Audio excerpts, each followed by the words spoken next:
अस्सलामु अलैकुम वरहमतुल्लाहि वबरकातुहू। उम्मीद करता हूँ कि आप सब खैरियत से होंगे। इंशाअल्लाह उम्मीद है कि आपने तजवीद के सबक जो हमने पहले पढ़ लिए हैं उनको अच्छे तरीके से याद कर लिया होगा। तो उम्मीद है इंशाअल्लाह बहुत फ़ायदा भी हो रहा होगा, आप लोग अपनी नमाज ठीक कर रहे होंगे और मुझे दुआ में याद रख रहे होंगे। अल्लाह पाक आपको जज़ाए खैर अता फरमाए। तो चलिए हम अपना सबक शुरू करते हैं। आज हमने नमाज के सबक में पढ़ना है 2 सजदे मुकम्मल, हमने उनका तरीक़ाकार पढ़ लिया था। अब सजदे से खड़े होना है हमने दूसरी रकअत के लिए। अब जब हम खड़े होंगे तो हमारे हाथ जो है ज़मीन पर ना टिकें, बग़ैर हाथ टिकाए हमने खड़ा होना है, ठीक है। घुटनों पर रखें। किसी का उज़र है, बीमारी है, बुज़ुर्ग हैं, वो अलग एक मसला है, उसके लिए जैसे आसानी हो, ठीक है। तो फिर हम जब दूसरी रकअत के लिए खड़े हो गए हैं, अब हम जब सूरत फातिहा शुरू करेंगे तो उससे पहले हमने बिस्मिल्लाहिर्रहमानिर्रहीम ये पढ़ना है। सूरत फातिहा के शुरू से पहले ये हमने तस्मीया लाजमी पढ़ना है।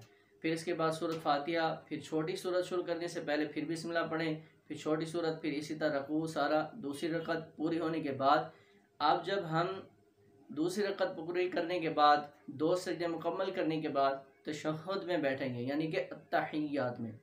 तो यहाँ पर भी मर्दों के लिए अलग है तरीका और औरतों के लिए अलग है। दोनों तरीके आपको बता देता हूँ।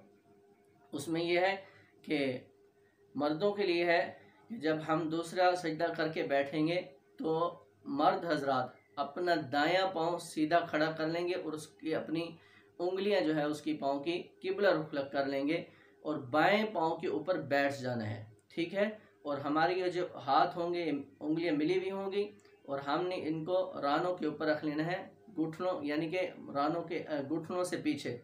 उनको ऐसे लटकाना नहीं है, घुटनों के आगे, घुटनों से आगे अक्सर लोग लटका लेते हैं, लटकाना नहीं है बल्कि ऐसे पीछे रखने हैं। ये आप फ़र्ज़ करें ये जैसे हमारा ये घुटना है तो हमने यहाँ पर रखना है इसको, बल्कि ऐसे नहीं करना, उंगलियां आगे घुटने के ऊपर लटकी भी ना हो, ठीक है, पीछे रखना है। यही तरीका हाथ रखने का औरतों के लिए भी है, लेकिन उनके लिए थोड़ा सा इसमें है चेंज। वो ये है कि जब औरतें दो मस्तूरात 2 सजदा करने के बाद बैठ जाएंगी, उन्होंने अपने दोनों पाँव बाईं तरफ निकाल लेने हैं, ठीक है। दोनों पाँव बाईं तरफ निकाल लेने हैं, फिर उनके ऊपर जो है बैठ जाना है, ये उनके लिए है। तो हाथ उसी तरह रखने हैं पीछे रानों के ऊपर, हाथ की उंगलियां बिल्कुल चिपकी हुई हों, ठीक है। ये थोड़ा सा पाँव जो है मर्दों के लिए है कि दायां पाँव खड़ा करेंगे, मस्तूरात के लिए दोनों पाँव साइड पर निकाल लेंगे। ये तरीका है अत्तहियात में बैठने का। तो अगले सबक में इंशाअल्लाह अत्तहियात सही तरीके से तजवीद के साथ आपको पढ़ाएंगे। आज यही बहुत है, इसी को आप सीख लें, वीडियो लंबी हो जाएगी। दुआ में याद रखें। अस्सलामु अलैकुम वरहमतुल्लाहि वबरकातुहू।